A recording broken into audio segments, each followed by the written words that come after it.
नमस्कार, मैं अभय शुक्ला। खबरों के सिलसिले में फिर आप हाजिर हैं।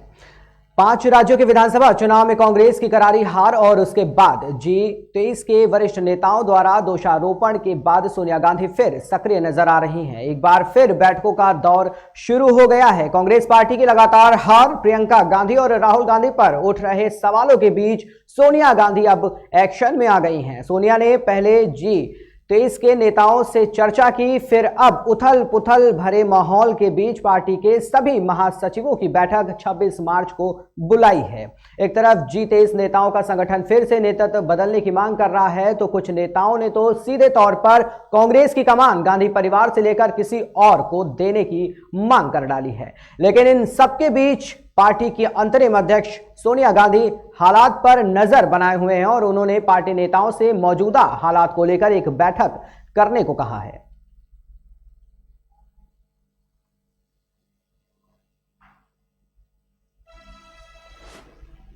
पश्चिम बंगाल में हिंसा का दौर थमने का नाम नहीं ले रहा है। बीरभूम जिले में हुई 10 लोगों की हत्या का मामला ठंडा भी नहीं पड़ा था और अब नादिया में एक टीएमसी नेता की गोली मारकर हत्या कर दी गई है। उधर हुगली के तारकेश्वर में तृणमूल कांग्रेस की महिला पार्षद को कार से रौंदने की कोशिश की गई। नादिया के टीएमसी नेता बुधवार रात लहूलुहान अवस्था में सड़क पर पड़े मिले। लोगों ने उन्हें बगुला के स्वास्थ्य केंद्र में पहुंचाया और तारकेश्वर में महिला पार्षद रूपा सरकार को गंभीर हालत में अस्पताल में भर्ती कराया गया।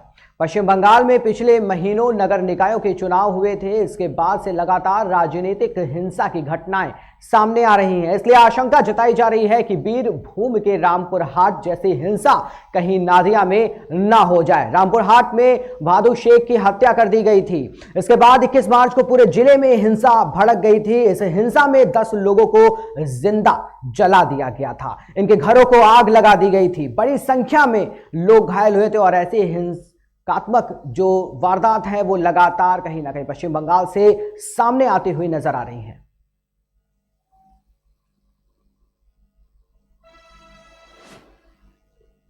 पेट्रोल डीजल की कीमतें लगातार 2 दिन में बढ़ोतरी के बाद अब दिल्ली एनसीआर में सीएनजी पीएनजी गैस के दाम भी बढ़ा दिए गए हैं। तो लगातार आम जनता पर महंगाई की मार पड़ रही है। घरेलू पीएनजी के दाम 1 रुपए प्रति किलो, जबकि सीएनजी के दाम 50 पैसे प्रति किलो बढ़ाए गए हैं। वही कीमतों के बाद पीएनजी 37.61 रुपए और सीएनजी 35.86 रुपए किलो पर पहुंच गई है। नई कीमतें आज से ही लागू होंगी। आपको बता दें कि पूरे देश में मंगलवार और बुधवार को लगातार 2 दिन पेट्रोल और डीजल के भाव बढ़ाए गए थे। बुधवार को दिल्ली में पेट्रोल और डीजल के दाम 80 पैसे और मुंबई में 85 पैसे बढ़ गए थे।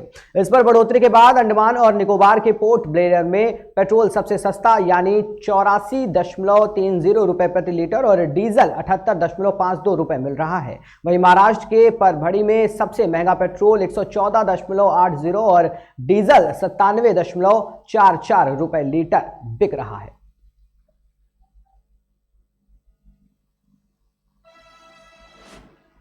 यूक्रेन की राजधानी कीव पर बुधवार को हुए रूसी हमले में एक रूसी पत्रकार की मौत हो गई। राजधानी कीव के पोलाड्स्की जिले में रूसी बमबारी में 42 साल की ओक्साना बोलिन को जान गंवानी पड़ी। Boolean investigation news outlet the insider के लिए काम करती थी और उस दौरान न्यूज आउटलेट के लिए कीव में तबाही के वीडियो शूट कर रही थी। हमले के दौरान बालना के साथ मौजूद एक यूक्रेनी नागरिक की भी मौत हुई है। वहीं 2 लोग घायल भी हुए हैं। बालिना रूस के विपक्षी नेता एलेक्सी नवलनी के एंटी करप्शन ग्रुप के लिए भी काम कर चुकी हैं। पिछले साल ही इस ग्रुप को उग्रवादी संगठन घोषित कर दिया गया था। इसके बाद बालिना को देश छोड़ना पड़ा।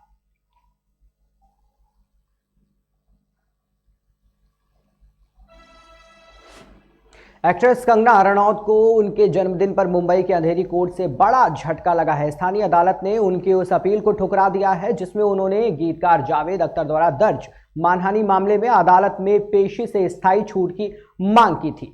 अदालत में पेश नहीं होने के लिए उन्होंने अपने काम का हवाला दिया था। हालांकि एक्ट्रेस आज अपने 35वें जन्मदिन के मौके पर माता वैष्णो देवी के दरबार में माथा टेकने के लिए पहुंची हुई थी। आपको बता दें कि मामले की सुनवाई करते हुए कोर्ट ने कंगना रनौत की अपील को खारिज करते हुए कहा है कि जरूरत पड़ने पर कुछ हालातों में ही एक्ट्रेस को कोर्ट में पेशी से रियायत दी जाएगी। ये मामला 2020 का है। लेखक और गीतकार जावेद अख्तर ने कंगना रनौत पर मानहानि का मामला दर्ज करवाया था।